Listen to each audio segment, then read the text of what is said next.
Well, thank you all for the warm welcome. It is a great privilege to be with all of you today. To Mike Lamach, to Jim Fitterling, to all the members of the Board of Directors who are gathered here. I know you've had a busy week, and I know a productive time together, but to stand before you today at the close of this conference and to have the opportunity to address some of the most significant business leaders in America is a great, great privilege for me. So thank you. Thank you so much for your warm welcome. I also want to say thank you to Jay Timmons and this terrific staff at the National Association of Manufacturers. They make an incredible difference in the life of this nation, and you could give them a round of applause if they haven't gotten more than a few. It's also great to be here as you celebrate 125 years of the National Association of Manufacturers. I know I stand before you today and I'm looking into the eyes of some of the most extraordinary men and women in this country. You are leaders who literally employ millions of Americans and create jobs and opportunities and make dreams come true every single day. And it's really great to be here among so many champions of free enterprise. Thanks to all of your efforts, to the investments your companies have made, and thanks to the leadership of a friend of mine, we're in the midst of a great American comeback, and manufacturing is leading the way.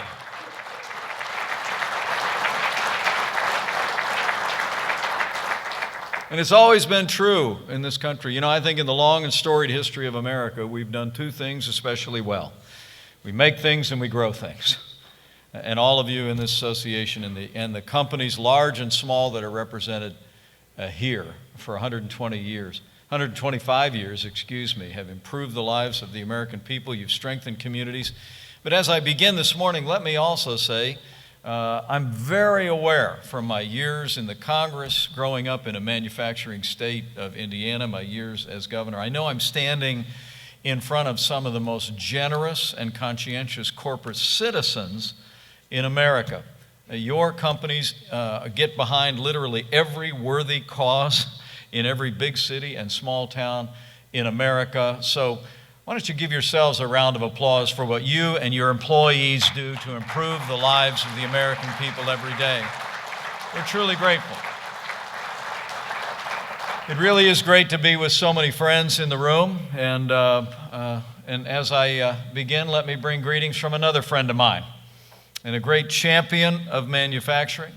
As someone who spent a lifetime building, and now he is rebuilding the American dream for countless Americans, I bring greetings from the 45th President of the United States of America, President Donald Trump.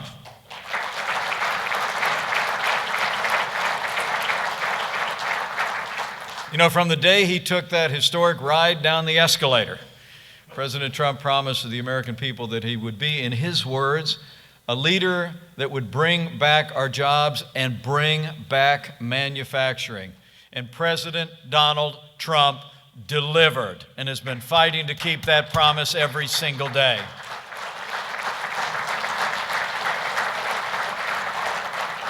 And thanks to the President's leadership and the reforms that we'll reflect on today, were achieved with his leadership and with your support. It's remarkable to think that since Election Day 2016, businesses just like all of yours have literally created more than 7 million new jobs across this country, including more than 500,000 manufacturing jobs.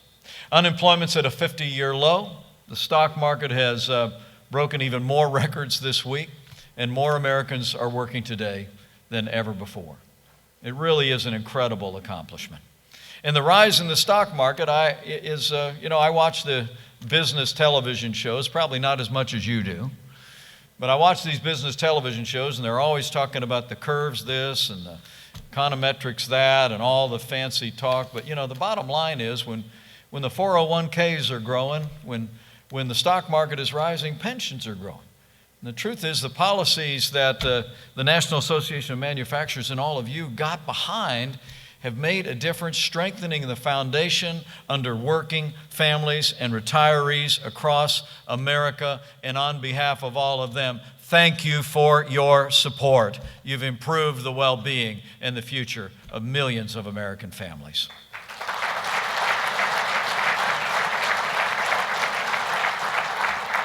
And I also want to express appreciation that in the midst of the reforms that we'll talk about today that you've been reflecting on all this week, after years of flat wages and really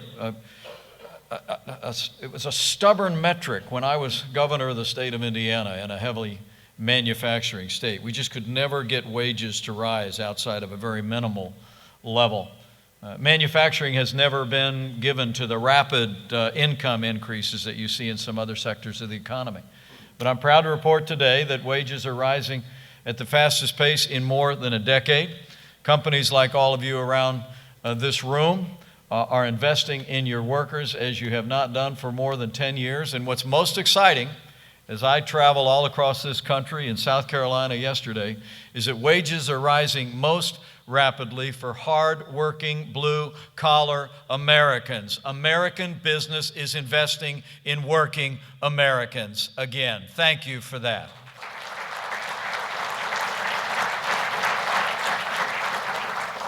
I mean, the truth of the matter is, the president said that we were going to focus our administration on the forgotten men and women of America. And all of you, by investing those resources in hardworking Americans, have done just that. The forgotten men and women are forgotten no more. And I'm here to tell you they know it. And for the first time in 18 years, it's amazing to think there are actually more job openings in America than there are people looking for work. And it's been that way for nearly 2 years. In January alone, we saw companies like all those gathered here create some 225,000 new jobs. And as I stand before you today, there's not only 500,000 new manufacturing jobs under President Trump's leadership, but I'm told that there's another 360,000 manufacturing jobs waiting to be filled. This economy is working for manufacturing, and it's working for working Americans.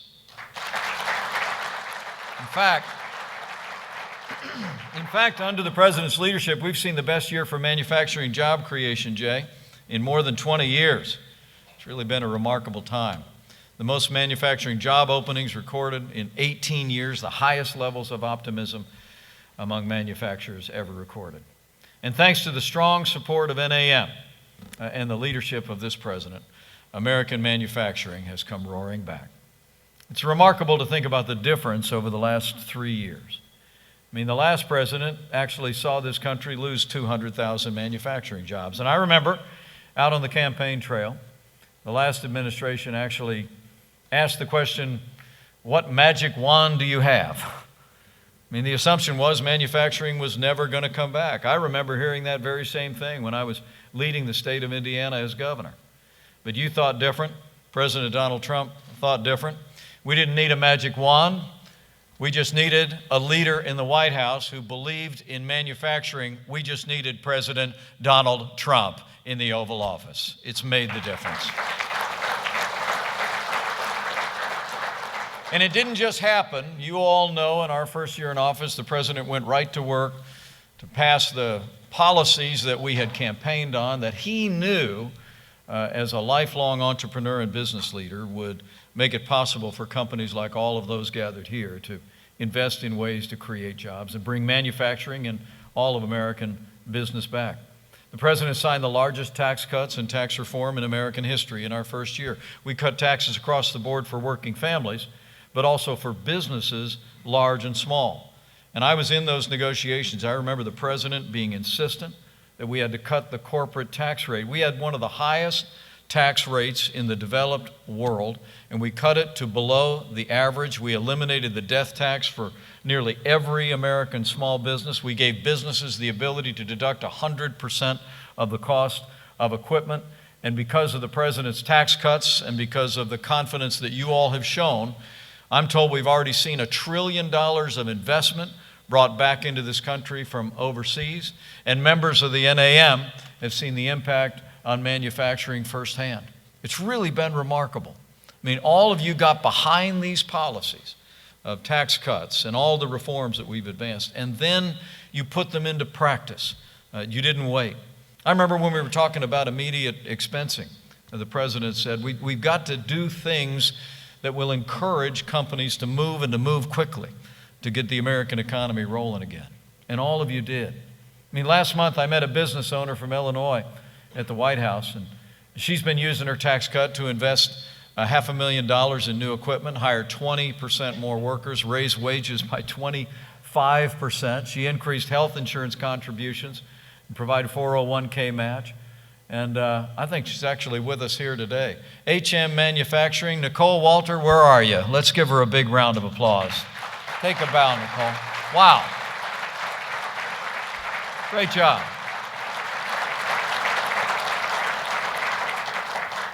There's another company with us today who I'm told is using those tax cuts to create 170 new jobs at 3 new facilities in Ohio and back in the Hoosier State.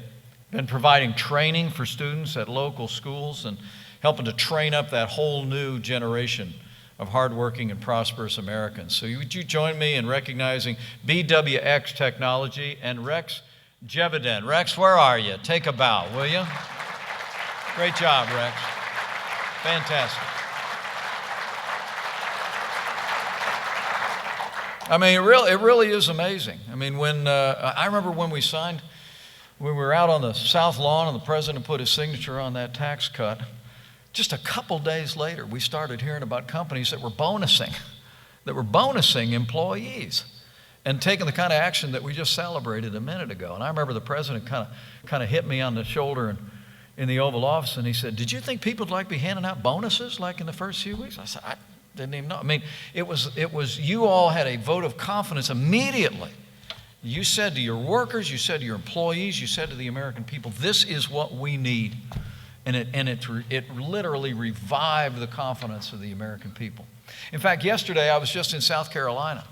I met with proud NAM members, Bill and Lou Kennedy of Nephron Pharmaceuticals. They were out there just like all of you. They were championing those tax cuts. They were saying the difference that they were going to make.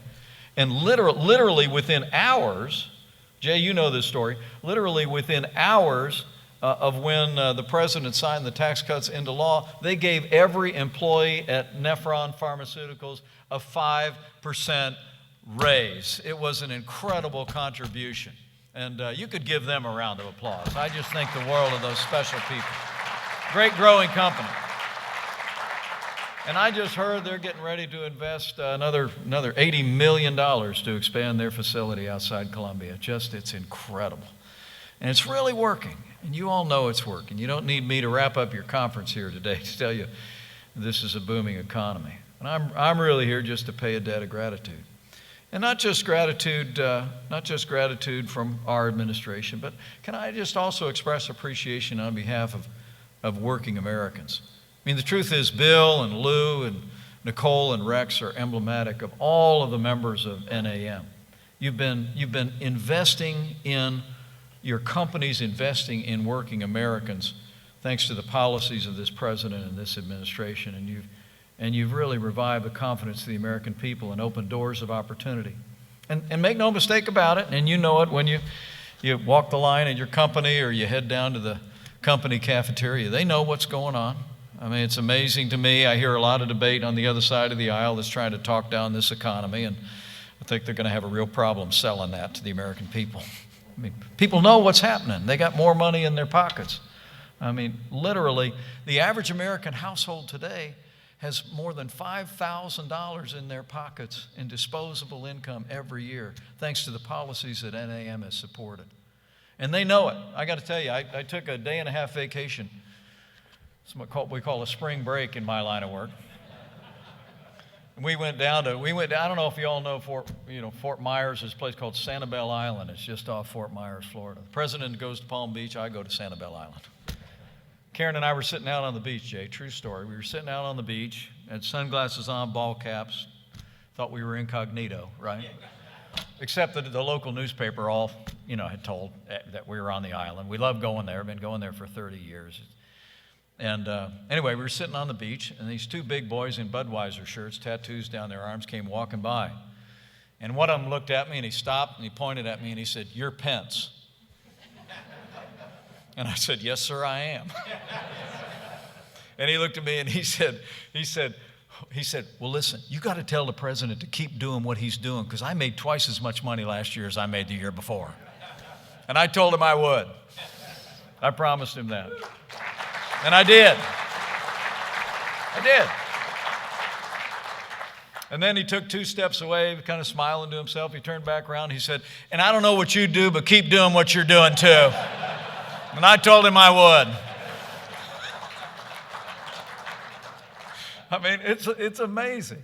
It's amazing to think of all that's happened here. And NAM's been there every step of the way. You really have. And it hasn't just been the tax cuts that you were out supporting. I mean, the changes in federal red tape and regulation, the regulatory relief that we've been able to pass, working in partnership with businesses around the country, have literally saved the American people, we think, about $3,100 per household, reducing the burden of regulations. You know, when he was running for this office, our president promised that for every new regulation we produced, that we would eliminate 2 regulations. And I got to be honest with you, he didn't keep that promise exactly. Because the truth is, as I stand before you today, President Trump has actually eliminated 7 regulations for every new federal rule put on the books. I mean, President Trump, with the strong support of our allies in the Congress, literally in 3 short years has rolled back more federal red tape than any president in American history. In fact, under the president's leadership, more than 90% of the regulations that NAM identified as hurting American manufacturing have already been cut or simplified. And we're grateful to each and every one of you. I mean, that's how the system should work. You know, my second favorite president is Ronald Reagan. I'll let you guess who my favorite president is. But Ronald Reagan said famously in his first inaugural address, he said, remember, we're a people with a government, not the other way around. Right? And what you saw this president do in a classic CEO style was reach out to business leaders around the country and say, what do you need? What underbrush, without compromising health or safety or environment, what can we clear out of the way so that you can invest and create jobs? And the truth is, that's what we've been able to do. And NAM has been a critical part of our success. And thanks to the president's efforts to roll back red tape, we've been able to unleash the economy and unleash American energy. I'm proud to report to you that the United States is now the largest producer of oil and natural gas in the world. And this year, we will be a net exporter of energy for the first time in 75 years. How about that?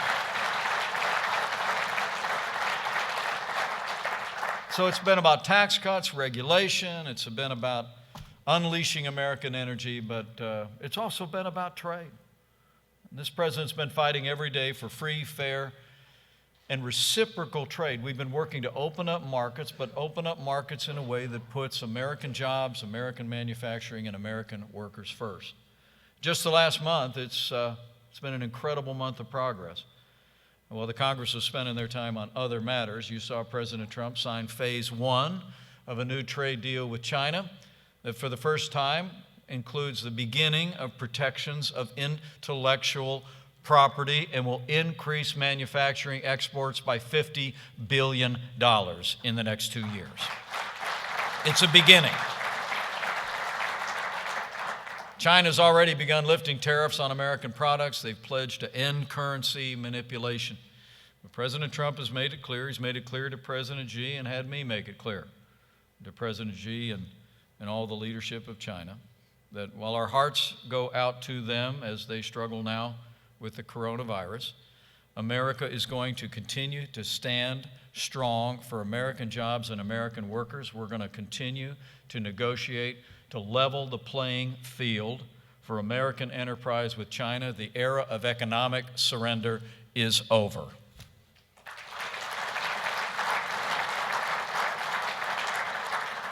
And of course, just a couple weeks after signing the Phase 1 China deal, many of you were on the south lawn of the White House when, thanks to your strong support and the support of millions of Americans and our allies in the Congress, President Trump signed the largest trade deal in American history, the United States-Mexico-Canada Agreement.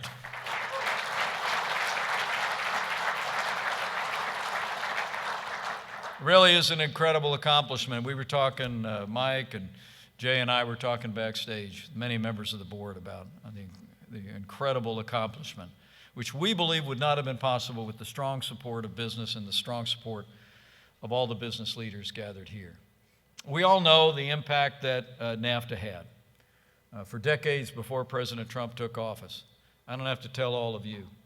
We literally saw tens of thousands of factories close. Nearly 1 million jobs were lost or sent south of the border, including 250,000 manufacturing jobs. But as a candidate, and long before he ever thought about running for president, President Donald Trump knew we could do better. He knew we could renegotiate our trading relationship with Canada and Mexico in a way that put America first, that put American jobs, American workers, and American manufacturing first. And I watched him in these negotiations, and I got to tell you, he drove a hard bargain. This president rolled his sleeves up, he dug in, and we have a deal in the USMCA that is an unambiguous win for American workers, American manufacturing, and American agriculture. And we are grateful to each and every one of you for helping to bring it about.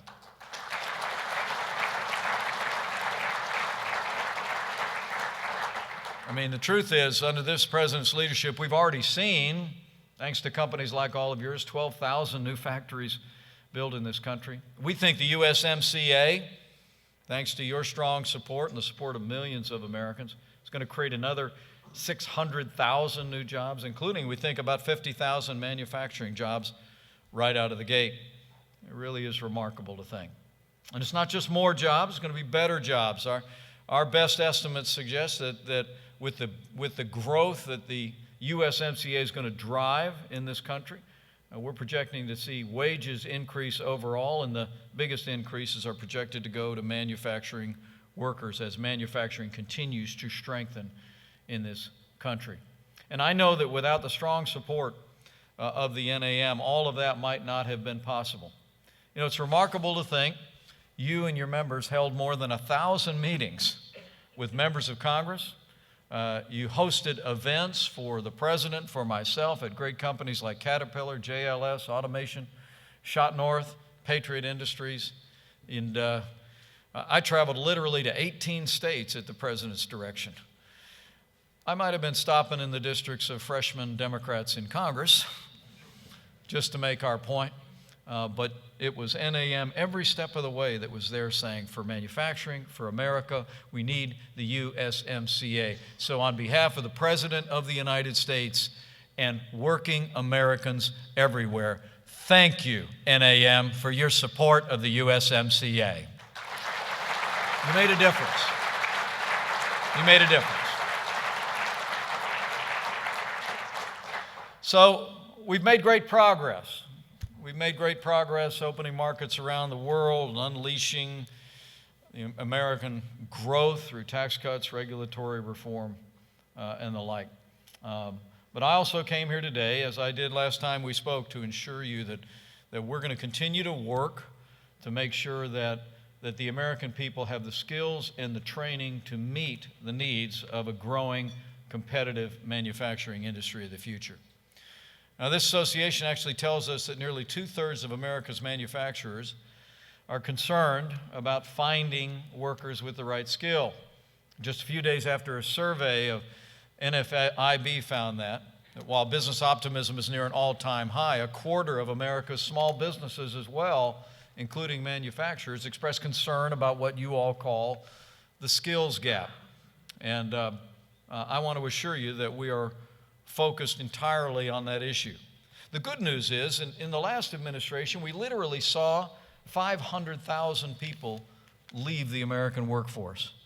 And in a much unreported number, as the President was celebrating that blue-collar boom in that State of the Union address the other night, we're proud to report to the American people, in the last 3 years, 3.5 million Americans have come back into the workforce. We have a growing American economy because Americans are coming back to work.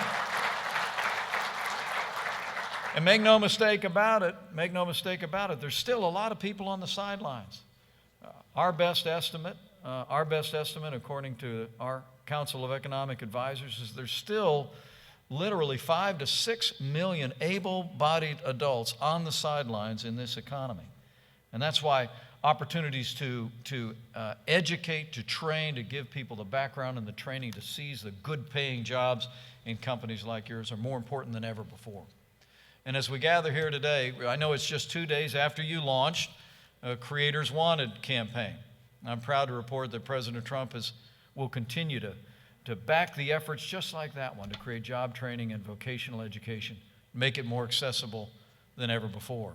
In fact, all of you know, because you've been such a big part of it, a year and a half ago, the President launched our Pledge to America's Workers. By signing the pledge, companies like so many of you here committed to training opportunities over the next 5 years for students, for workers, through apprenticeships, continuing education, and even on-the-job training. Now, when the pledge was launched, the first-year goal was 500,000 training opportunities. And once again, we didn't exactly hit that number. As you all heard earlier this week, we've actually reached 15 million training opportunities and apprenticeships in America. American business is opening the doors to train America's workers. And we thank you.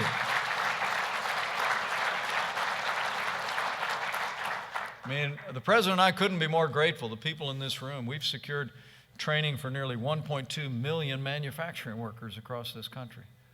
And I just want you to know we're going to continue to partner with you. And let me just take the opportunity to say thank you for acknowledging a member of our administration who has a heart for American workers and a heart for American families. She's literally one of this administration's greatest champions of working families. And let me just thank you for extending the Alexander Hamilton Award to Ivanka Trump. She is so well deserving, and she's making a difference for working families. Thank you for that. But just as you're helping to close the skills gap through the Creators Wanted campaign, you've also been a strong advocate for the President's agenda to rebuild America. You know, I love to remind people that the American people elected a builder to be President of the United States.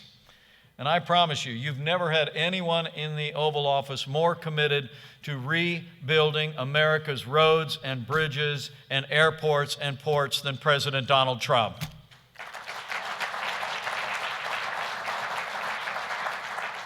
I mean, you have your own Building to Win plan. You said that America should invest $1 trillion in infrastructure over the next 10 years.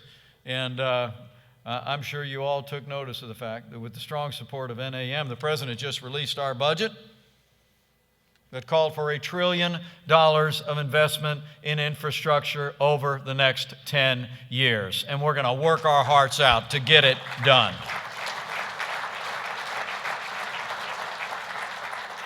I mean, this is a president that understands, as a builder, that roads mean jobs. And I'm not talking about road jobs. We're talking about the right infrastructure is absolutely essential to the opportunity to expand and grow and create opportunities in communities large and small. I saw it when I was governor of the state of Indiana. When manufacturing was ready to grow, we started talking about pavement and curbs and asphalt. And it's absolutely vital. And I want you to understand, this administration understands that. And I just want to encourage you that even in these divided times on Capitol Hill, there's still time. I'm told by some Democrat leaders in Congress that they've got a bill. We've got a bill in the United States Senate. We're ready to go to work. I know we got elections coming up this November, but there's no time like the present. Congress should work on an infrastructure bill, and they should work on it and get it done this year. Go tell them that. So I really just came to say thanks. Thanks to your strong support of this president, his agenda, strong support of our allies in Congress, we've been able to cut taxes, roll back red tape, unleash American energy, fight for free and fair trade, and create millions of training opportunities for the American people. And when you look at this record, it's really been remarkable to think about it. I want to say to all of you, I hope you have figured out already, American manufacturing has never had a greater champion in the Oval Office than President Donald Trump. And we're going to keep working every day. Keep working every day to not just to earn your confidence, but to give you confidence to invest to give you the confidence to know that this is a president that believes in growth. And I just wanted to come by today to say thank you. I know it's been a long few days for all of you, and you probably got a stack of emails and mail and business waiting for you back at your desk. I know how that works. But I'm really honored to have a chance to maybe send you off from this board meeting just with a word of gratitude, really and truly. It's amazing to think of what NAM has meant in the life of this country for 125 years. 125 years ago, 500 manufacturers gathered just a few steps from the Ohio River and decided that American manufacturing needed a voice in Washington, D.C. and in state houses across the country, and they came together. Now those 500 original members are 14,000 companies, and 90% of them are small and medium-sized businesses, like so many that are so well represented here on this board. Members of this association made incredible contributions, as I said before, to the life of our nation. The Model T to the microchip, 747 and beyond. Companies represented in this room make products used around our nation, around the world, and in the vast reaches of outer space. And we're going to continue to promote the policies that make it more possible for you to create even more. I mean, manufacturing's changed a lot since those days 125 years ago, but one thing will never change. Manufacturing and people who make things are the backbone of the American economy. It's true today, and it will always be true.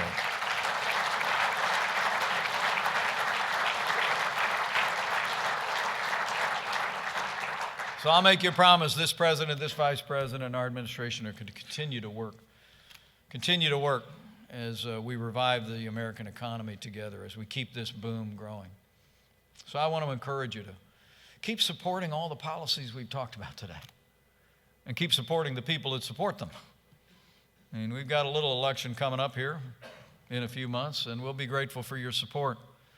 But I think it's just, we're going to work our hearts out to get President Donald Trump 4 more years in the White House. But I think we also ought to make sure we get behind men and women, and we elect pro-growth Republican majorities to the United States Senate again, and we re-elect a conservative Republican majority to the United States House of Representatives. We'll get America growing again, and we'll advance this agenda that has a more prosperous America working. So go tell the story to your suppliers, to your business associates, to all your contacts, to your friends, to your neighbors. Tell them all that we've accomplished. Talk about how we've been able to unleash this economy through common sense American policies. You know, that's the president's favorite term. He'll stop conversations sometimes in the Oval Office and say, it's just common sense. And that's what we've been advancing. It's the common sense and the common values of the American people that understand that when you let people keep more of what they earn, when you get government out of the way, when you open up markets on a fair and a balanced way around the world, when you unleash the vast natural resources of America, America comes roaring back. You all have proven that every day over the last 3 years, and we're going to continue to work our hearts out to make sure you can continue to prove it. And finally, let me just thank you for one other way. You know, I believe with all of my heart that every one of us are born with certain God-given abilities. Some have the gift of leadership. You all have proven that in your lives and in your careers. Some have the gift of service. Some have the gift of hospitality. But some, as all of you know, better than most, are gifted with the skill to create, to build things, to make things. I mean, you all know it's been the engineer, it's been the craftsman, the welder, the carpenter, the bricklayer, the mechanic that have built America. And all of you in all of your companies, large and small, you create opportunities for people to live out their calling. And that really should be the object of our education system in this country, is to help people discover those God-given abilities and then put them to work to create a better future for themselves, their families, their community, and their nation. I mean, the truth of the matter is that all of you have enriched in your careers, in the life of your companies, in the life of this nation. Manufacturing has enriched the lives of American families in countless ways. And I promise you we're going to continue. We're going to continue to work closely with you to make sure that those dreams can continue to come true for working Americans as your companies continue to grow and expand in this economy. And I truly do believe that thanks to your great support of the National Association of Manufacturers, we've made America great again. And with your continued support, and with President Donald Trump in the White House, with the support of millions of Americans who enjoy the benefits and the opportunities your companies afford, we're going to see American manufacturing strengthened like never before. We're going to create more through greater innovation than ever before. We're going to sell it across this country and sell it across this world. And with your help and your leadership and God's help, we'll keep America great. Thanks, everybody. God bless you.